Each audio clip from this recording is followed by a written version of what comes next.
Okay, so welcome everyone. I'm really glad that you were able to join us today. My name is Marisa Brazil. I am the Associate Director for Outreach and Community Engagement at Arizona State University and also the RMACC Women in HPC Chair. I wanted to go ahead and mention because we may have some folks that are not within the RMACC region.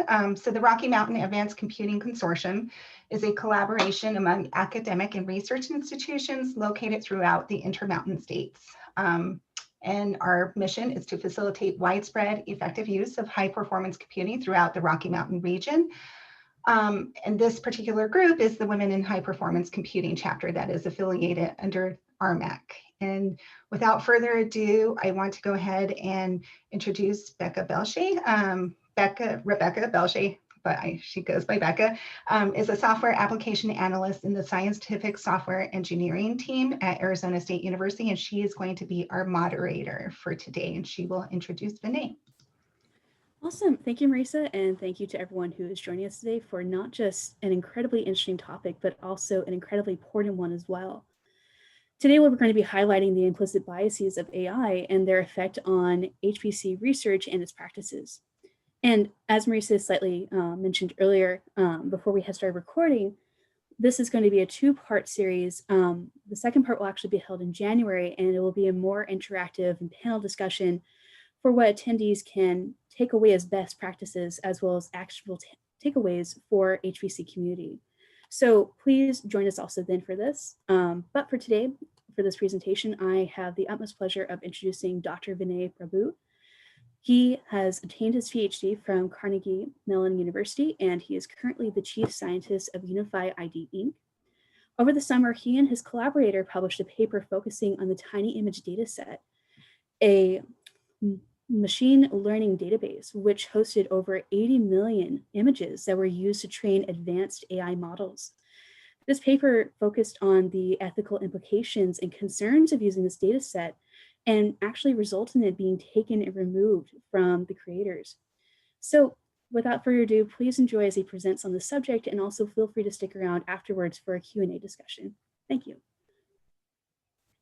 Yeah, thank you so much for the kind introduction.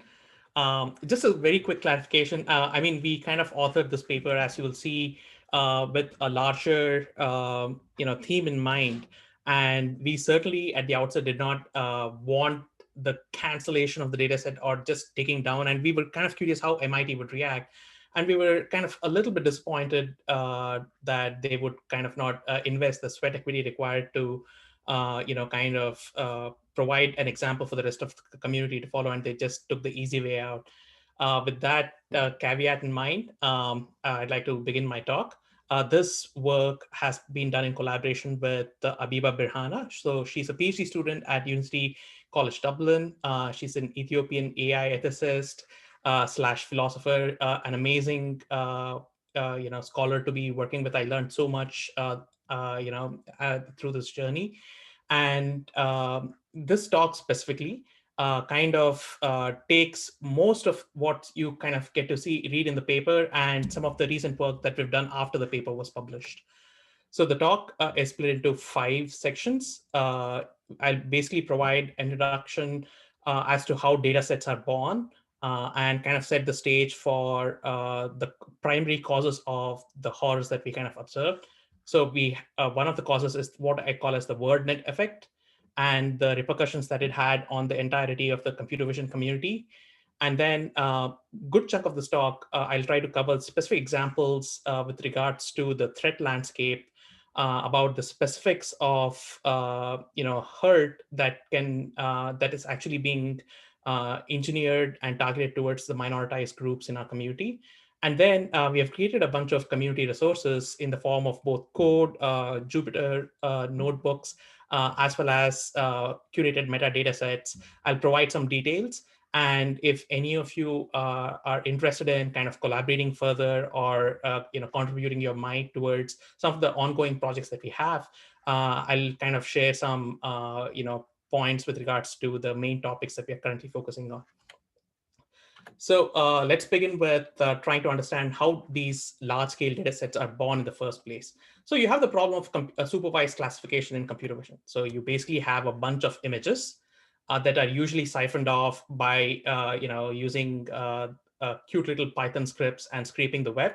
And associated with that, these images are labels and categories. And this connection between the label and the image is not done with like categorical theoretic rigor, but it's done in a very ad hominem fashion. And we basically use this ordered pair of images and labels to train these machine learning models, be it shallow or deep learning or whatever it is. So this process of curation of this data set kind of can be kind of split into a bunch of subphases. So you basically have a proposal where you have a bunch of researchers who feel that there's a need to curate such a data set. And then the researchers kind of agree that this mission is worthy of investment of sweat equity. So you go through a resource acquisition phase where you write grants, or you basically, or if it's your own project, then you kind of do your time allocation. There's some investment of effort. And then especially with regards to the supervised classification setup, you go through taxonomy sourcing because you want labels or like some search terms to search for these large data sets. These are not taken from your camera or something like that. These are crowdsourced and have millions of images. So you have to do some taxonomy sourcing, which is conveniently done in an extremely lazy way by siphoning off taxonomies from natural language processing and linguistics, and we'll kind of discover the horrors on account of doing this in a very lazy way. And then once the taxonomy has been sourced, you basically use the taxonomy that's been, or the ontology that's been sourced, and then you do image retrieval. So you use search engines, or you basically write a scraping script that goes through and searches through a Flickr or some large repository and mines whatever it is that is required for your goal. And then you go through like this label validation phase, which is basically done using Amazon Mechanical Turk and so on and so forth. And what are the issues with each of these phases? So in the proposal phase, you can clearly see that there can be a value system bias, or there's a surveillance utility conundrum. Maybe you, at the outset itself, you had this notion that like what China did with the Uyghurs, the goal was to basically collect a lot of images so that the end goal was surveillance, state-sponsored surveillance, for example. With regards to the resource acquisition phase, you can have funding bias and sponsorship bias because there's a marketplace of ideas and we live in a capitalist system. So you have to kind of understand what is it the system wants to fund in the first place. So there's clearly a funding and sponsorship bias. With regards to taxonomy sourcing, you have the issues of stagnant vocabulary, like slur words, that, and many of you who are in the AI and machine learning community might know that there was this controversy over this conference that was erstwhile titled NIPS, which was a racial slur that was used against people of Japanese origin in this country. So you have the issue of stagnant vocabulary where historical slurs are kind of being re-imported and recreated. And then you also have the issue of non-imageability, where you have mapping between images and labels that cannot be defended on any logical or ethical basis, like a typical picture of how a doctor is supposed to look like, or how a cardiologist is supposed to look like, or how a sociologist is supposed to look like. But we have large-scale data sets where you have a mapping between a human face and a profession. So you have the issue of non-imageability as well. And then with regards to image retrieval, you have the representation bias, you have hemispherical bias, you have search engine bias, and then you have this very interesting, what I call as, the plumage paradox, where the normative, what's considered to be normative is basically the majoritarian representation. And then there is this, what happens is they are overrepresented, which implies that when systems are kind of built for surveillance, they themselves are the most susceptible. That, a case that happened in Belarus with the cops, and people using reverse search engine technologies to kind of figure out who the cops were. And that was kind of easy to do because the cops were, predominantly, cishet Caucasian.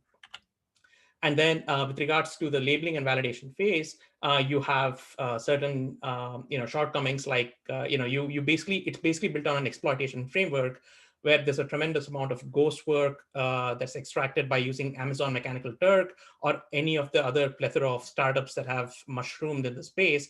where low, cheap quality labor is and unorganized labor. That's the key part. They're not organized. There's no union. They're unorganized, and they basically are subjected to extremely difficult tasks, and they're paid and everything is based on bidding. So they're paid like extremely low wages, and it's part of the larger gig economy ills that kind of plague the society. So you end up with images like this. So these are actually not images that are kind of searched on Google or anything. These are actually from the state-of-the-art computer vision data set that was ImageNet. So a quick glance at a small corner of the state-of-the-art reveals that you have these academic data sets. I'm not talking about some surveillance company that has kind of gone somewhere and siphoned off images without their approval. These are peer-reviewed academic publications, and you have these data sets that have hundreds of millions of images and spanning tens of thousands of categories, a lot of which cannot be defended by any stretch of imagination, that have precisely zero consensual images. So now you have images like this. So this sets the ground for trying to understand, like, okay, if you have these images, then the second part of the ill is coming from the labels associated with these images. And associated with that is what we call as the word net effect. So let's kind of deep dive into what happened with these images and how were these images mined in the first place. So, in the previous slide, we kind of saw this, that, the data sets are born in 5 different phases. And the crucial part that we want to kind of emphasize here is what I call as taxonomy sourcing. And associated with that is the WordNet effect. So what is WordNet to begin with? So WordNet was this ambitious project that was, started by a person who is kind of known as, the godfather of, words or, lexical categorization. That is George Miller at Princeton. And he basically kind of built this WordNet data set. It was like spanning many years. It contains about 155,000 words, organized into 175,000 synsets. And it basically has all of the words and nouns that you can think of: slurs, categorizations, objects, fruits, animals, dog breeds, everything thrown in there. And that in itself, because I think the intellectual drive was to kind of understand the very institution of words that we use to convey our thoughts. So that the data set itself was not problematic in that puritanical sense. But then, even like going through Wikipedia, there is a lot of caveats about the fact that, you have to be very careful while it's kind of a tinderbox of all human ideas, good, bad, and putrid.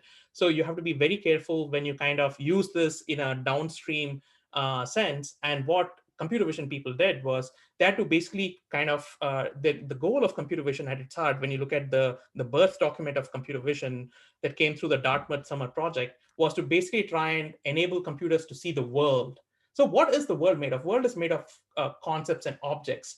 And a representation of that comes in the world of words, and that was WordNet. So they basically used the WordNet words as search vectors to basically go and harness images that people had shared without consent.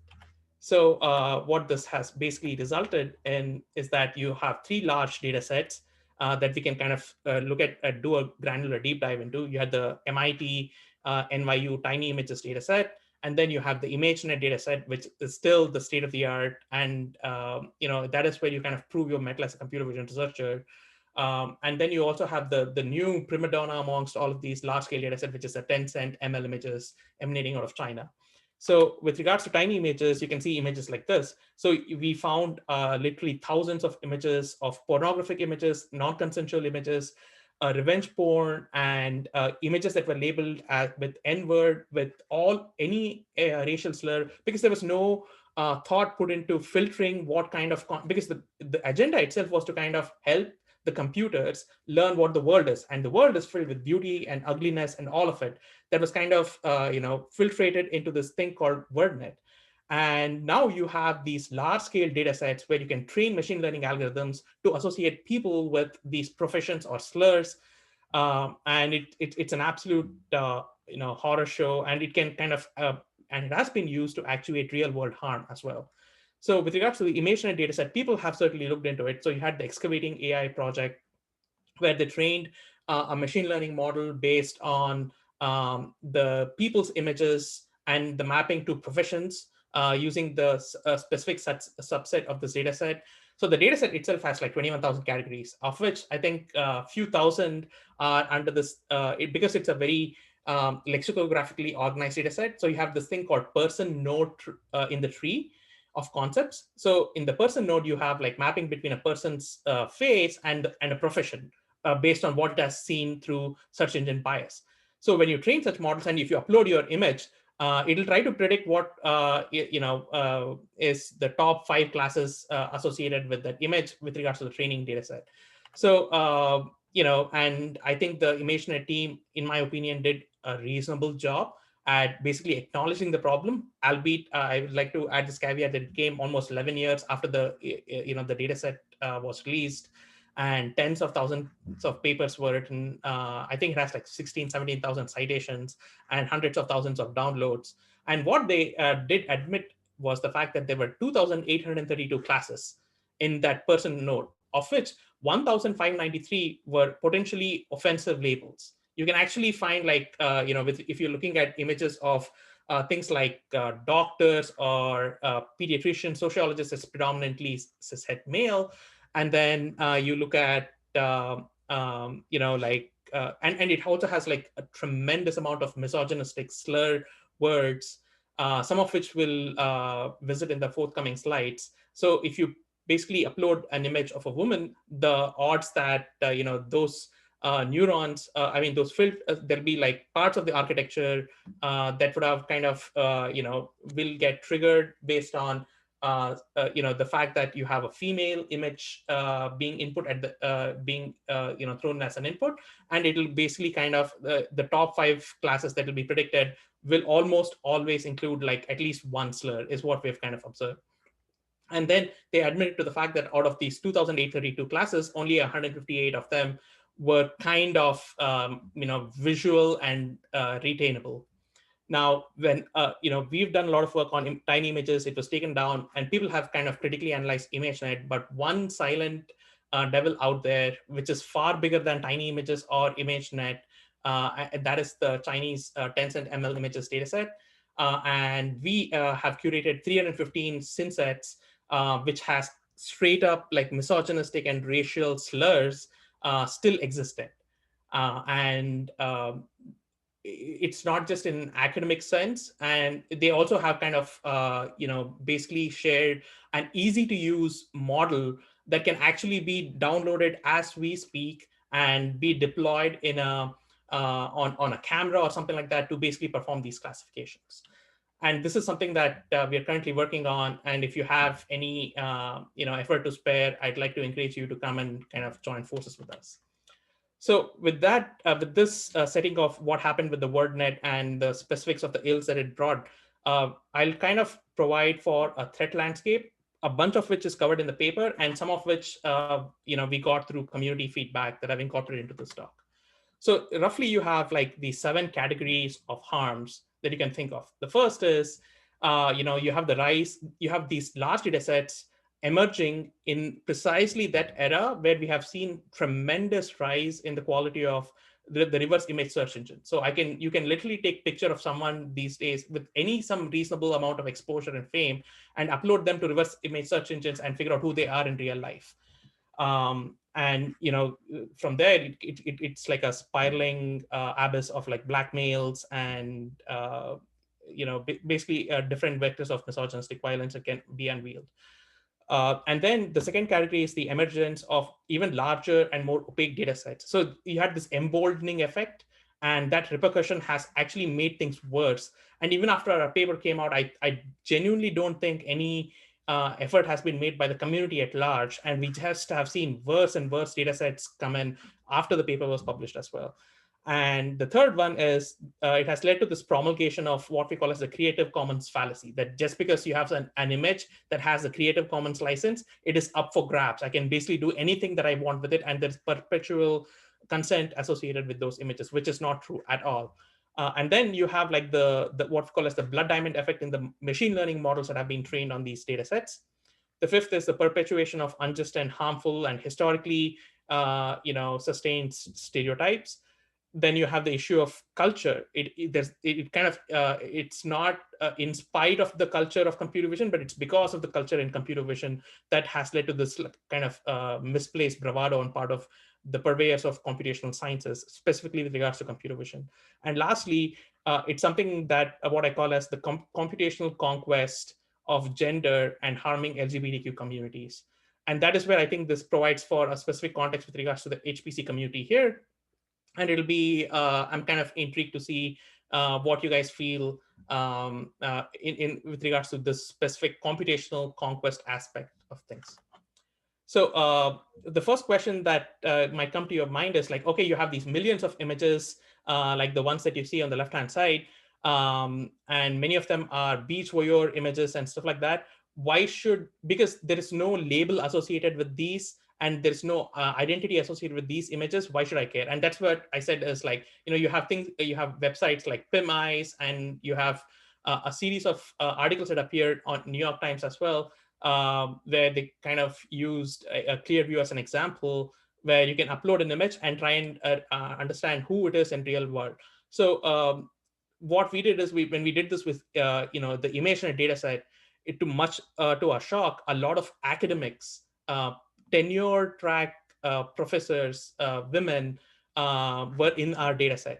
And the narrative is something like, you had a bunch of images on Flickr that was taken during, the spring breaks or, during the frat parties and so on and so forth.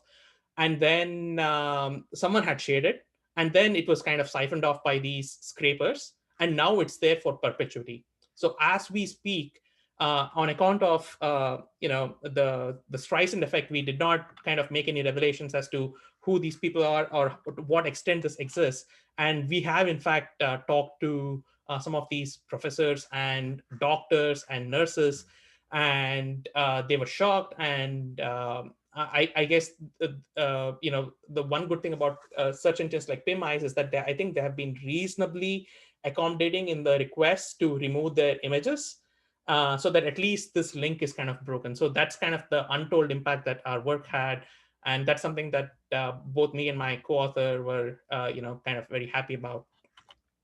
So the second issue is, when I refer to these large and more opaque data sets, I would like to kind of deep down in this one specific data set, which kind of also tells you a little bit of a tale of ethics washing that happens within Google. People often think, some of you might be aware of the horrors that unfolded in the last few weeks, where you had, like an ethicist who was fired. But then I would argue that, it's like cruelty is the point. So you had so many instances of Google, basically not caring about the point that were raised in its own ethics papers. And the flagship example of that is the JFD300M dataset. So let's kind of deep dive into what this dataset is all about.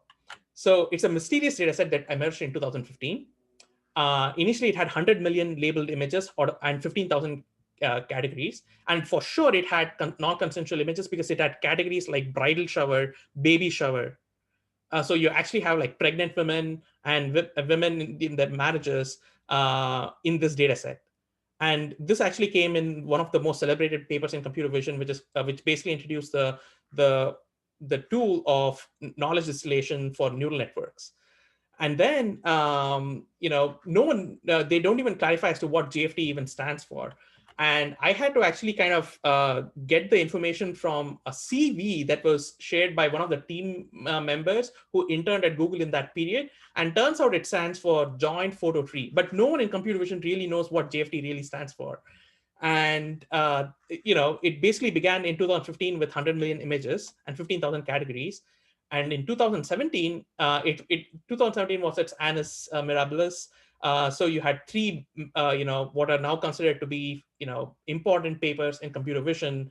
One basically that introduced the exception architecture. The second was about revisiting the unreasonable effectiveness of large data in computer vision in deep learning era. And the third was introducing the usage of knowledge concentration as a deep learning technique. And in this, you kind of see bits and pieces of what this data set really is. And now it has grown from 100 million to 300 million. And it's not just the case that it's not a monolithic data set that just has 300 million images, because as you sift through these different papers, they have slightly different numbers that they cite. If you look at the left-hand side, this paper claimed that it had 350 million images, but the next paper said it had only 300 million images and 375 million labels. And then it also had an extended version that is called as entity photo tree that had 100,000 classes instead of 20,000 classes and 5 million images. So it's like this untalked about, it's kind of talked about in hush-hush tones, and no one really knows what JFT 300M entails. And Google has never published an audit of this data set. And there's no clarity as to what even the EFT, its larger cousin, even stands for. Because if you look at the resume, the researcher claimed that it stood for extended joint photo tree. But when it appeared in the paper, they said it's like, okay, it's actually called entity photo tree, and it only has 5 million images. So I'm pretty sure like Google has like a data set out there which has like maybe billions of images, none of which are like, or a very tiny number of which are consensually obtained, which is kind of perfectly fine with the excuse, if one can call it that it's a commercial entity, it's a for-profit entity, it's not an academic institution. But then they kind of do this dual role of trying to pretend to be like woke and ethical and like do no evil kind of a thing, while basically kind of doing this within the the ambit of peer-reviewed academic literature. This is not like inside of some hidden company report. This is actually in peer-reviewed academic literature that we are kind of seeing these transcriptions unrolling. And and it just did not stop in 2017. Every now and then we kind of see this data set being the key driver of some incredible innovations, including Big GAN, the Big Transfer project, as well as the image transformer that just came out in October, a couple of months back, and all of which have been trained on this mysterious data set that no one really knows how it was curated, what are the exact classes in it, and how do we even go about obtaining it or auditing it. Because none of these experiments are reproducible. They do share models that have been kind of trained on this data set, but this data set is still not available for academic purview. And if to those of you who are still on Facebook, I full disclosure, I am as well. Facebook actually published a paper in May 2009, which I think was the first peer-reviewed computer vision paper that actually entailed a machine learning model trained on 1 billion images. 1 billion images. No one knows what these hashtags are, or no one knows if they have offensive content or not. It's not up for academic purview. So now let's look at the Creative Commons fallacy on top of which all of these data sets are being built. So they think that once you have an image with a Creative Commons license, that it is it's up for grabs. I can kind of do pretty much anything that I don't want to do with it. But Creative Commons as an institution has clarified this time and again that Creative Commons licenses were designed to address a specific constraint, which they do very well: unlocking restrictive copyright. But copyright is not a good tool to protect individual privacy, to address research ethics in AI development, or to regulate the use of surveillance tools employed online. But this clarification by Creative Commons has had absolutely no bearing whatsoever, because in spite of Creative Commons publishing this on their website in March 2019, we have seen no abetting of Creative Commons driven excuse for dataset curation. And we contacted actually some of the involuntary volunteers whose images were found in these data sets. So you can actually go to Open Images v6 portal, and you can click on images, and you can see where the image actually originated from. And you can see who shared it. And when you go and ask the people, hey, did you share it consensually? We found this very interesting pattern where a lot of them were grandparents who had shared pictures of their grandkids, basically in a beach or something like that. And they have absolutely no idea that by their default setting was Creative Commons, and they don't know anything about Creative Commons, license or anything of that sort. And you can actually see, we got a lot of curt replies like, "Oh, I have not given permission. Hey, what is this, Creative Commons thing?" And it was kind of a real sad thing to see that people were unknowingly sharing and giving license to these companies to train their AI models on, with zero compensation, by the way. And but then I have to be honest about the fact that a lot of the people that we contacted were perfectly okay with that. And we in fact got some responses like, whoa, I can't believe my face is now being used to train AI, and especially like state-of-the-art AI by company no less than less than the stage of Google. So people, we actually got responses. A lot of the men were clearly okay with it. They were like, oh yeah, hell yeah, go ahead. I can't believe my image is actually being used to train, the state-of-the-art AI technology, and that was kind of pretty interesting to see. Now, here at this juncture, I would like to kind of talk a little bit about. It's not just the fact that you have transgressions happening at the dataset curation and what people can do with these images. It's also got to do with the repercussions that it has downstream. So if you look at the image on the left, right, it's a creative art piece that I had created using one of the GAN models. But unbeknownst to you, I actually kind of cherry picked, a non-consensual image, and then I kind of assigned different weights belonging to 3 different categories. So what you see as an art piece here is basically like a kind of a munched up collage that's been kind of garnered through clever latent space search, basically built out of images that were non-consensual. And then I asked like different people from different walks of life, like graduate students, researchers, data scientists, what they felt when they looked at the image. And people said that, they talked about futurism, they talked about anti-symmetry, they talked about Picasso, or like Picasso mixed with Frida Kahlo, and so on and so forth. But no one had an absolute inkling that they were actually looking at something that had such a devious beginning, like absolutely non-consensuous, even like borderline revenge porn-like images that resulted in this art. So any neural art that you create is now tainted. And similarly, there's a recent paper out where if you basically train a model on ImageNet and use it for things like image completion and stuff like that, and you show only part of a woman's image and try to kind of ask the model to fill in the pixels, it basically kind of goes towards classes where women are most represented. That is like bikini, bra, and then something called marlet, which I think is like a kind of a beach wear, and all of these categories, which have a lot of images that were collected in a non-consensual fashion when the women were sunbathing, and it was created as part of like a voyeuristic venture by someone who took these images without their consent and uploaded it to Flickr.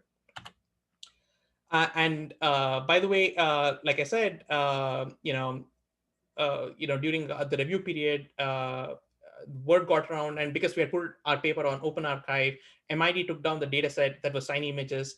And just to kind of motivate how bad things were, here are some examples. Full disclosure and the trigger warning. Some of you might kind of feel a little, certainly, horror struck by what you might see in the next few seconds. So here is an example of the first 25 images in the data set with the label child molester. So you can kind of technically train a machine learning model to kind of predict how a child molester should or has looked like in the past. And you have categories like rape suspect. You have not just one, but I think there were 2 different classes of child molester and pedophile.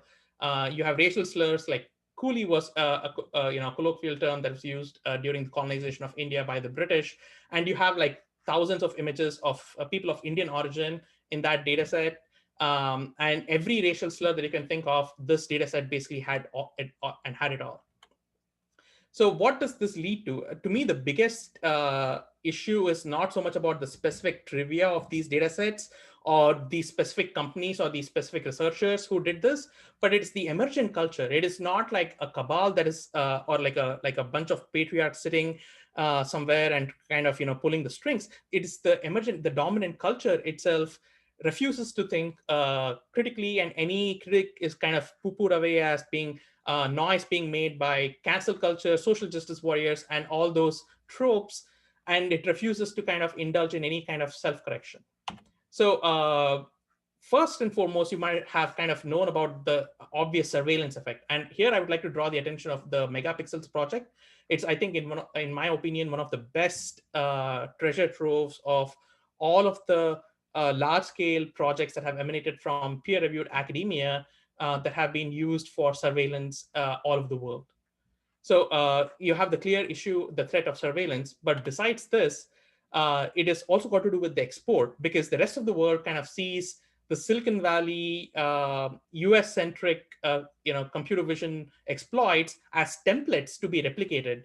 And recently we saw the emergence of this, the most granular data set, which has people's faces, voices, videos, and thermal image camera. All they explicitly say that this is for surveillance and for biometrics and so on and so forth. And that is a Speaking Faces project, right? It has 142 subjects, 13,000 instances of synchronized data, lots of videos, equally split between male and female. And of course, there's the issue of basically also inheriting this binarized notion of gender. I'm kind of curious, can someone here who's attending this talk take a guess as to which country does this data set emerge from? Can someone take a guess? It's actually coming from out of Kazakhstan. So, like from the most, we saw a lot of data sets being curated, like the porn, the largest, porn data set that has ever been created came out of not a very, it came from a kind of a expected source, which is the Czech Republic. A lot from the former Eastern Bloc nations, and of course within peer-reviewed hot centers like China, United States, and Canada. But we would have never expected the state-of-the-art data set to emanate from Kazakhstan of all the places.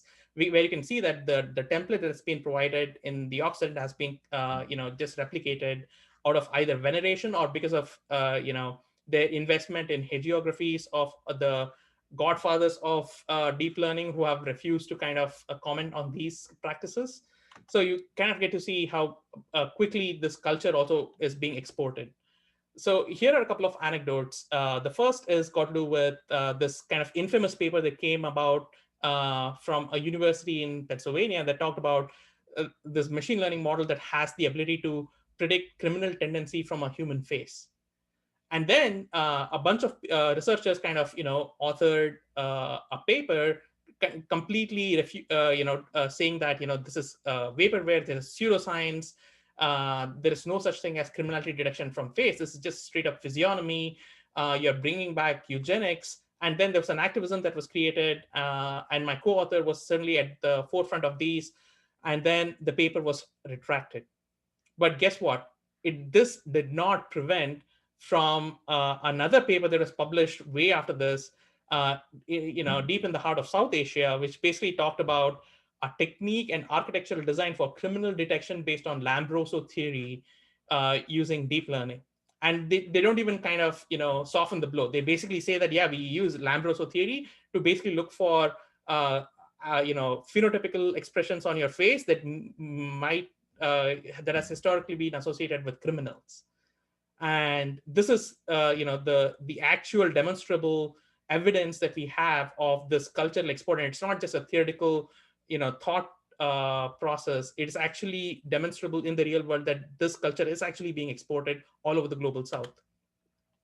And the image that I showed you previously about the blood diamond effect with regards to neural art, when we submitted this to a neural art AI conference or a workshop, which is for some reason hailed to be like the AI artist Olympics, if you will, of some kind. They basically said that, yeah, well, the committee appreciated the submission, brought this to the attention. However, they felt that the submission would have been more relevant to the workshop with greater examination from an artistic and creative perspective. So they basically kind of rejected this idea that there is any soul searching warranted at this juncture. And this is, again, part of the dominant culture within all aspects of AI, deep learning, computer vision, and also certainly part of natural language processing and allied areas. And one aspect that I would like to kind of also bring about here is the ableist phraseology that is commonly used.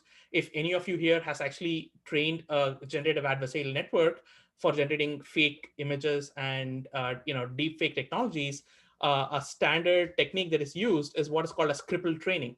So crippling the discriminator is a state-of-the-art tool that is used to basically train GANs better. And that is literally where we are. Like there is absolutely no questioning made anything with regards to the phraseology that we use. This is another artifact of what I said is the malaise of the general dominant culture itself. And besides this, I would like to focus on 6 specific problems that are being worked on right now as we speak.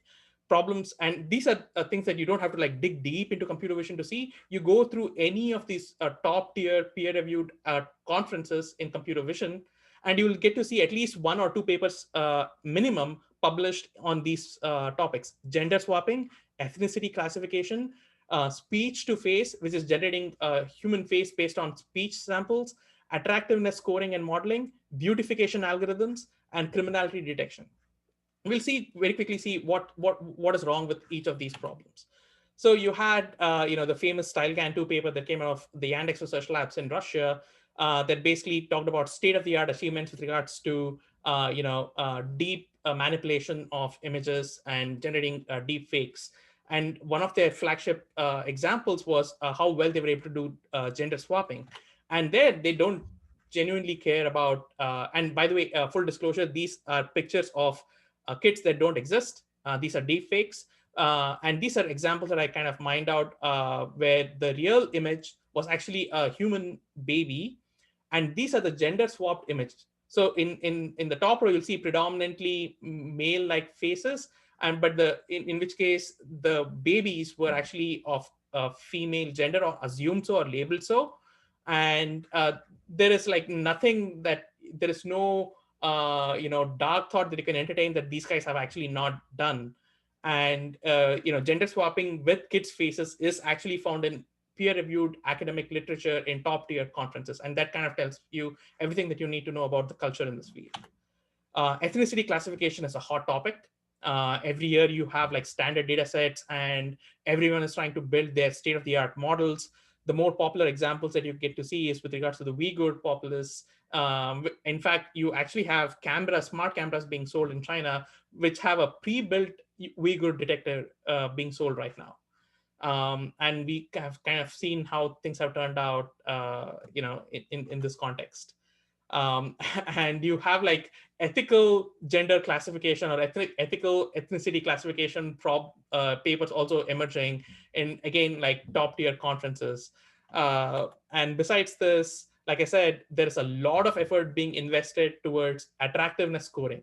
That is, given a human face, can I score it from 1 to 5 or 1 to 10 as to how hot or attractive this person is? Or how do I basically use filters to basically make this human face look more attractive? So you have like, a lot of data sets in this regard. Historically, they used to be categorized as, in terms of bins, like score 1 to 5 or 1 to, on a scale of 1 to 10. Now you actually have like floating point numbers, which implies that there is an exercise that is being done where you kind of democratize the scoring using Mechanical Turk or some labeling process. And then there are actual data sets that are being shared in academic papers that have a floating point score associated with regards to the attractiveness of the face of the person. And one of the standard data set is the SCUT BP 5500 data set. And there it's like, they claim that, different ethnicities have different kind of notions of beauty, and it's kind of sorted based on gender, binarized gender, mind you, and ethnicity, and like different scoring. And they have given, template examples as to what an attractive face should look like. And this is, by the way, not, deep inside, hidden in, this is actually straight up from their paper that you can still download from GitHub to the best of my knowledge. And you also have like, the state-of-the-art models being used to train state-of-the-art algorithms with regards to attractiveness prediction, attractiveness classification, beautification, and so on and so forth. So you might actually ask like, okay, is there any real world impact? And to which I would like to point out this one very interesting article that I read, which actually talked about, which was an interview with the CEO of a dating portal named Once. And he basically said, yeah, I mean, I use it because it works. They unabashedly admitted to the fact that, yes, they use these algorithms. And the narrative was like, yeah, what about it? So this is, again, like I'm saying, it's not like some flight of imagination that we are kind of collecting and trying to indulge in fear mongering. No, this is like actuated real world demonstrable harm that we have all been in some way impacted by. And one specific aspect of this whole a venture that I find to be most problematic is the associated pseudo intellectual rigor. So latent space manipulations is like a big hot topic, and the idea is that you kind of have these categories in the data set, and then you kind of go and you kind of do this latent vector mining, and that kind of allows you to kind of go back and forth between the latent vector representation and real world pixels, so that now you can kind of do this interpolation, like, hey, I want this face, but I want it to look like 13% more Caucasian, 24% more attractive, and I can actually kind of do this. I mean, by do this, I mean like I can do this in a computational sense. And people have actually, not just published papers, but they have that these works have actually been celebrated. They've won many awards, and they've gone viral within academia. They have, elicited hundreds of citations. So if you look at one of the state-of-the-art models that has been published by OpenAI, it's been trained on the Celeb A dataset, which has a binary attribute, attractive, not attractive. So if you take Barack Obama's face and try to drag it along the direction of making the face more attractive, you end up with a face like this. And same is true. So the cornerstone of what is considered to be attractive, according to these machine learning models and attractive data sets, I don't think I need to kind of clarify what the prototype is in the mind of the machine learning model. And here is another example of all of the celebrities that I've taken across different ethnicities and races, and what happens when you kind of try to make their face more attractive. It just basically makes them look more pale and blonde. It's not just the fact that there was the Celeb A. Celeb A has grown in stature. You have Celeb A HQ, and it's been used to train all of these. So there's also this looksism bias. So one of the reasons why you think AI has made a lot of advances is because it's able to generate these astonishingly human-like faces. But no, it's actually astonishingly human-like, attractive Caucasian faces. Let's actually be honest about that. That is why we are kind of scared and impressed and worried all in the same vein, because of the fact that GANs or flow-based models are able to do this.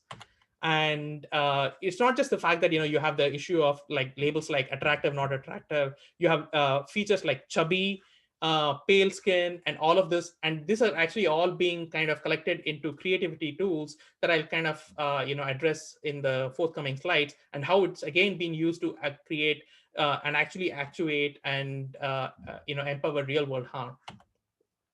And by the way, if you guys are interested in trying to see what happens in the pixel world and the the latent space world, on the left hand side you'll get to see the prototype of the mean attractive face in the data set, and how the data set looks, and how the mean attractive face looks like when you kind of project it into the latent space and kind of bring it back, or like you do the averaging in the latent space and project it back into the pixel space. So this you get to see here is the prototype of what the state-of-the-art flow-based generative model in AI thinks is the attractive face. I'm not trying to argue this should be or should not be, but you can kind of do the inference yourself as to how what could be the repercussions downstream. And here, I kind of look at different data sets, and I kind of try to kind of highlight the point. It's not just one idiosyncratic model, but this is again part of a different data sets, different variants of Celeb A variants. And coming back, and this also kind of leads to the culture of celebrating criminality classification within the global South. So we see a tremendous amount of papers that actually admit to the fact that they are kind of recreating physiognomy.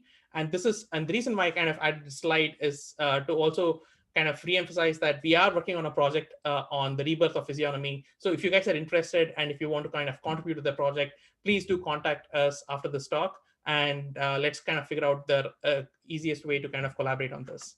So, and like I said, when there's an emphasis on face, people also forget that face-free surveillance and face-free criminality classification has already gotten the ball rolling. Here was a paper that talked about how they could predict criminality of a person based on just the way that they walked, or if there was any criminal intent in the way that they walked, by basically using deep neural networks on gait trained data sets.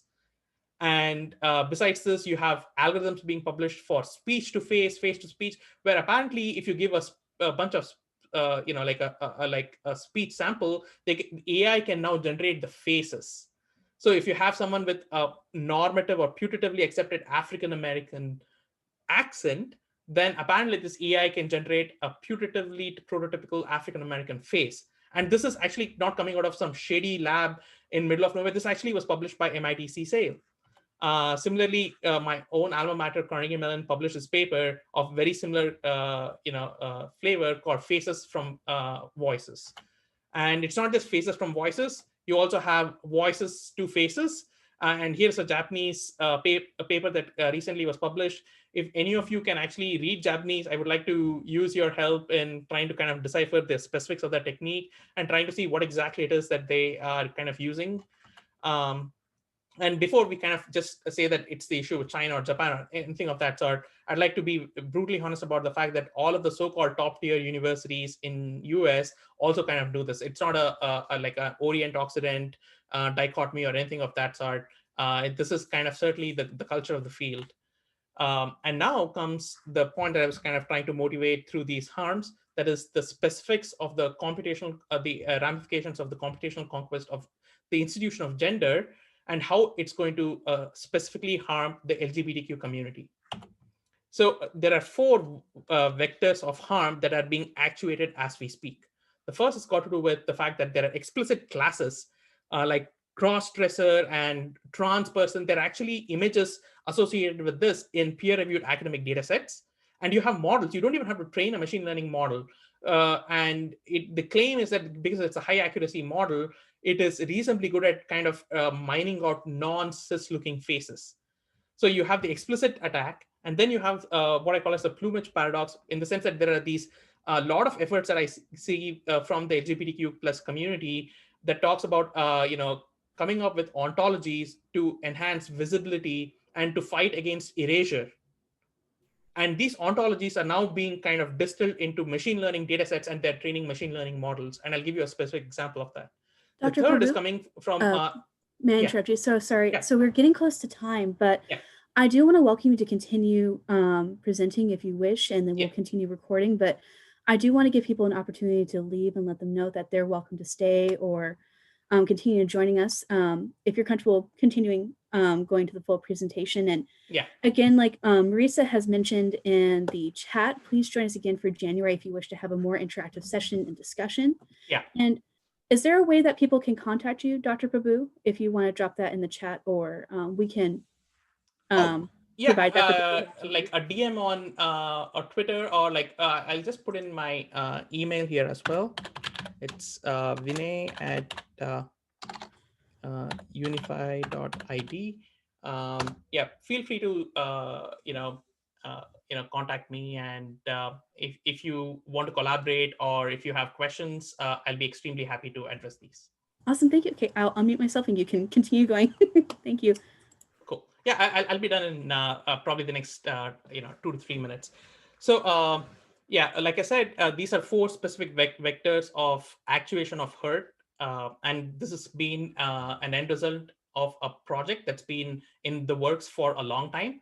It is part of this kind of fetish within the computational community to basically take that seemingly intangible aspect of human existence and try to computationally model it. Like things like, what you get to see are just ramifications of that. It's not the cause, but it's just the effect.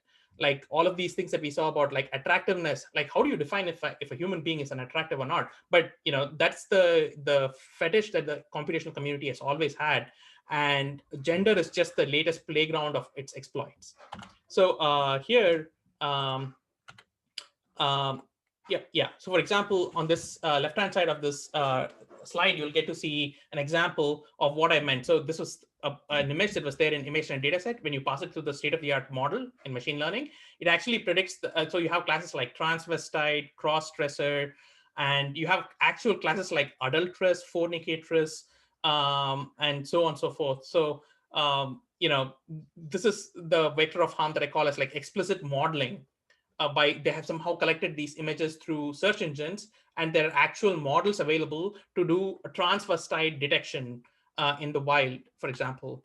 And the ImageNet dataset has a lot of people that are, what happened was there was, I think, this trans community that had shared a bunch of images on a Flickr in a specific folder.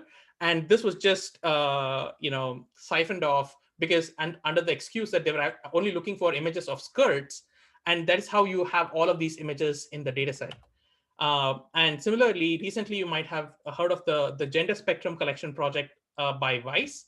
So you have all of these images, and this is basically a set of efforts that have seen emerge in recent times to fight back against erasure of the trans people from the social realities, right? And they've curated extremely granular expression as to what are the subcategories within the LGBTQ spectrum. And my worst fear is that these images will be used as cannon fodder to train AI machine learning models so that we can identify them by deploying these models on a camera, for example. And you have the creativity problem where all of the state-of-the-art creativity tools have something called a gender attribute that goes from like -1 to +1, -1 being male, +1 being female, and then you can kind of do this gender interpolation. And again, I'll give you examples.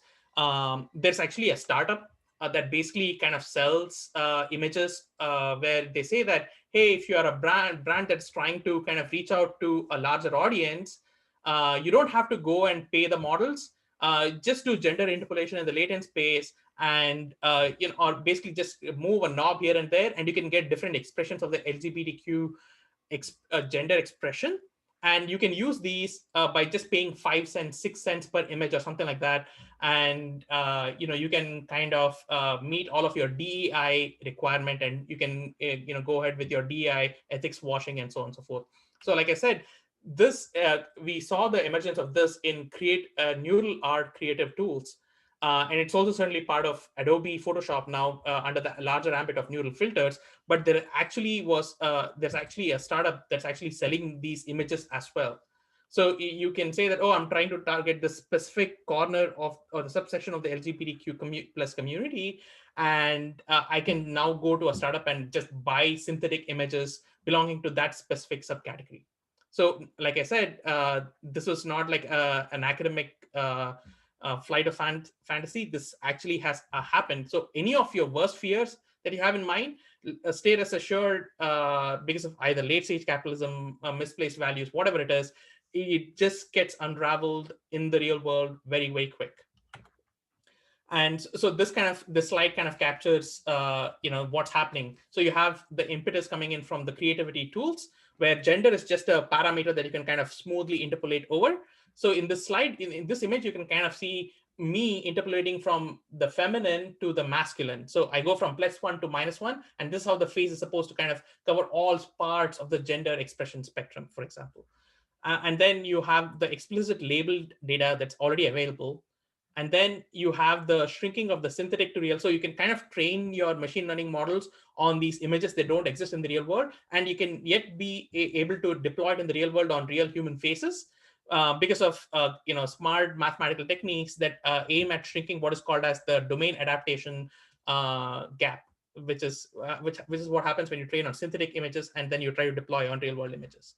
And then this is not happening in isolation. This is happening at the same time where there's a tremendous effort towards visibility enhancing ontologies being created, and that is getting distilled as machine learning data sets. And to deploy all of this harm, you have the emergence. You don't even have to train a model. Companies will train the AI model for you and tell you how to deploy it on a cheap $3 camera that can be deployed anywhere that you want, that you want to kind of surveil the bodies of these people, of these communities. So all of this is kind of coming together, and the perfect storm is brewing. And we really need, I don't know what the solution is. Maybe it's legislation, maybe it's activism, maybe it's both. Maybe it's something else that you can think of, but the harm is actually being actuated as we speak, and that is what kind of keeps us awake. It's not so much about for us, this project was never about like writing some paper or basically getting access to dopamine hits on Twitter or social media or thing of that sort. We have seen this unraveling in front of our own eyes, and all of the communities that we are part of are actually being subjected to it's either like this fetishful gaze or real world harm, surveillance. All of our worst fears are in fact coming true. So last bit, I'll just leave the slide here. We have created a bunch of community resources. I will share this in email as well. We have shared the dataset audits.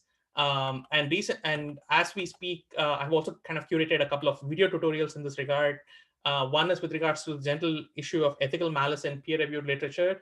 The other one is with regards to the specifics of gait accelerometric as a passive biometric and how it can be used to unleash the demon of large-scale surveillance, even without using cameras, using the motion sensors on your phone.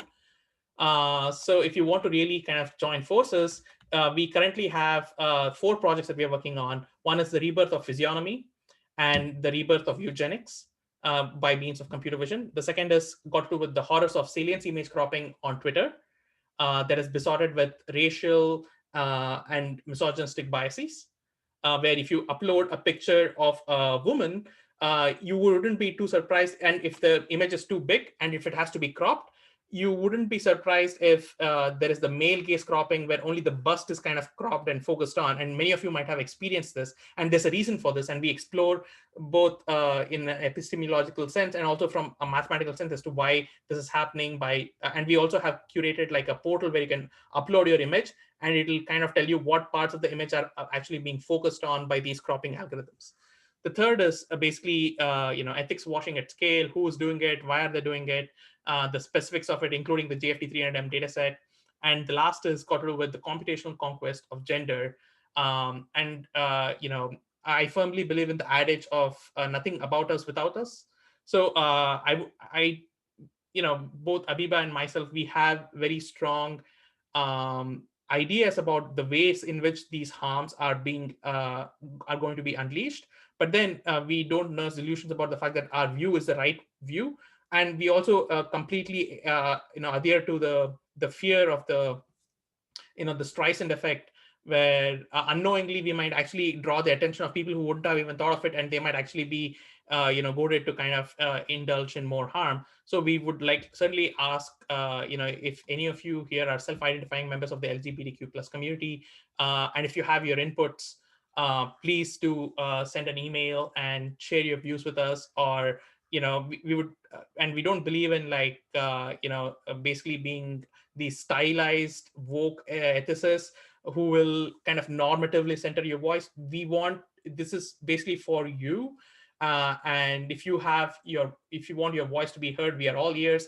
We have decided to kind of shirk away from, we believe in slow scholarship. So we have done a tremendous amount of outreach. And in some cases, we have been advised that this is better off not even being published. Let's actually kind of talk more deeply about this. And if you have your viewpoints, please do share it with us. With this, I would like to conclude this talk. If you have any questions, I'm all ears. Or if you're meeting again on Jan 20th, I believe, that's perfectly fine as well. Absolutely. Thank you again, Dr. Prabhu. And absolutely. So let's go ahead and open the floor for a Q&A. So I want to leave about 5 minutes. Marisa has to go here about 4:15. Yeah. But feel free to ask questions and unmute yourselves.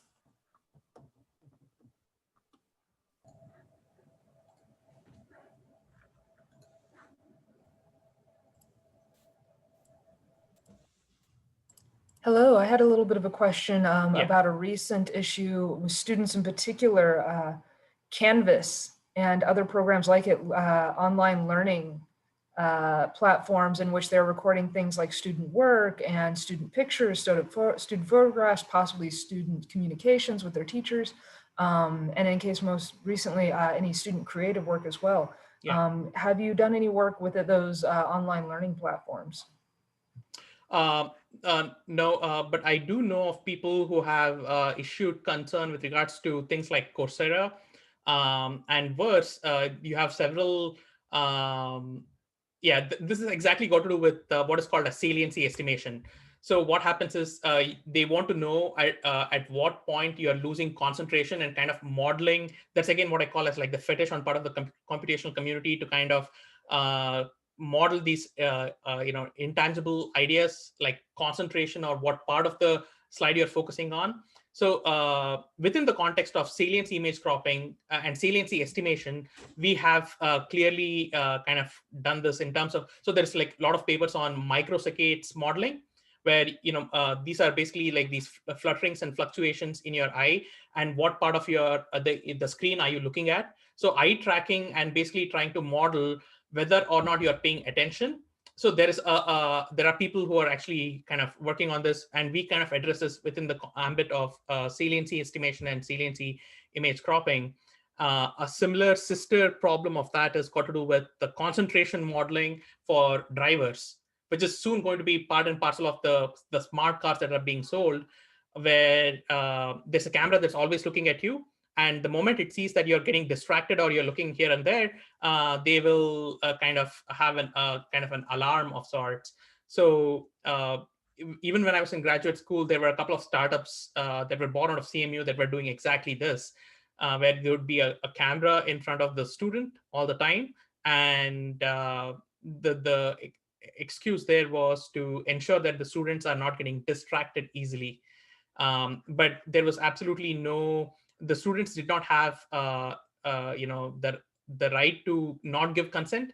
So this is what we call as like asymmetrical consent issue, that just because there's a sign somewhere that I consent you to use, there's no agency, that the student does not have any recourse.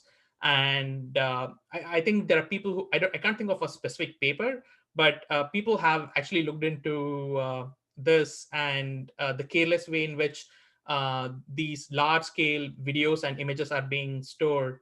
And I do recall one researcher who claimed that some of these images of especially kids were already being sold on the dark web for a few Bitcoins. But yeah, if any of you are parents, I will, unless there is you feel strongly motivated that like this is actually required, I would actually strongly encourage you to kind of rethink on giving consent to those.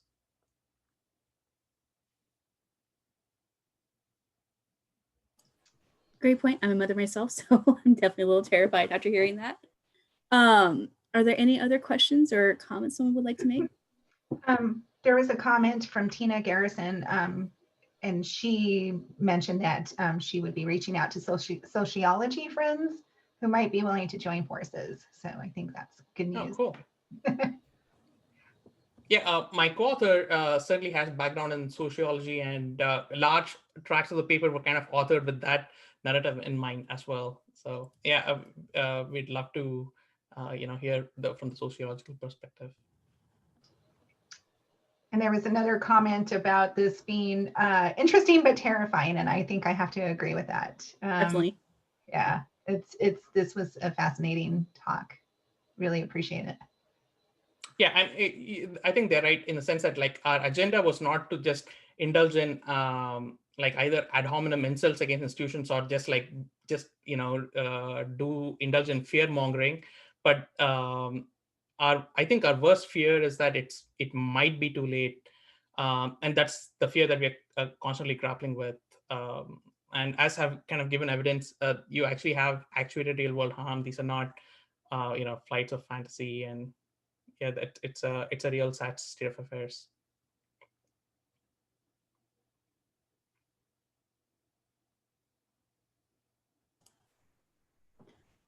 Well, if no one else has any questions or comments, I'm happy to conclude and take the floor, Marisa. Yes, thank you so much, Vinay. We really appreciate this. And as Becca mentioned, and I put in the chat, we invite you on January 20th at 3 p.m. Mountain Time to join us again. We'll have a panel discussion and probably keep the panel discussion a little bit shorter so that we can encourage more of the audience participation in Q&A and discussion. So, and if you would like a copy of this, Vinay, if you can send the slides, you can send them to Jason and he'll make sure that he gets them to me or to Becca. And I'll disseminate those as well. So thank you so much. Indeed. Yeah, thank you so much for having me. Have a nice day. Yes, Thank and you. thanks to everyone. Appreciate it. Yeah, see ya. Bye. Bye. Bye-bye.